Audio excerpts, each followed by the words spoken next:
Moodleek automatikoki sortzen du foro bat berriak izenarekin. Baina foro honetan, ikasleek ezin dute idatzi.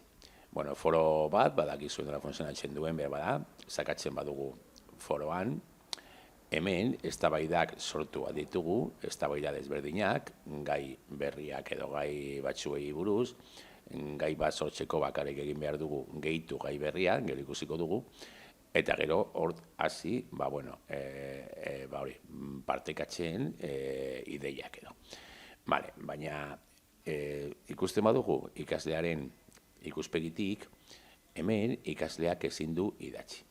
Orduan, honena da ustea foro hau irakasleak planteatzeko edo hori berriak argitaratzeko, eta honena izango da berri bat sortzea, foro berri bat, guztiok parte hartzeko. Hasiko gara egiten, eta horrela gehituko dugu gure lehenengo elementua, Moodleen.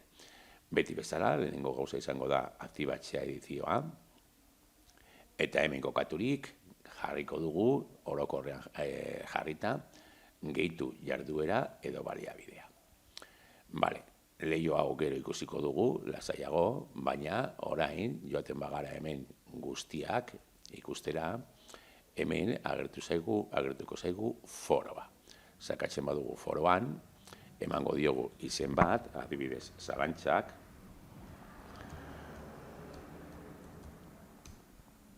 deskripzio bat, hemen deskribapena ez da derrigorrezkoa, baina idatzi dugu.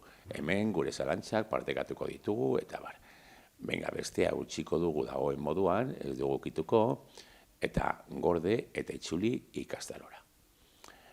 Hor daukagu eginda zalantzak, eta orain ikasle moduan sartzen bagara, ikusiko dugu hor dagoela zalantzak foroa, eta ikaslea, irakaslea sartzen bada, orain badauka aktibaturik gehitu eztabaidai gai berria. Badago bat eginda, baina adibidez bat sortzeko, sakatuko dugu hemen, eta jarriko diogu izen bat, adibidez, baliabideak. Nola erabili, baliabideak. Hemen jarriko dugu, deskribapen bat, nola erabili, eta bestea, badago eginda, bidali mezua forora.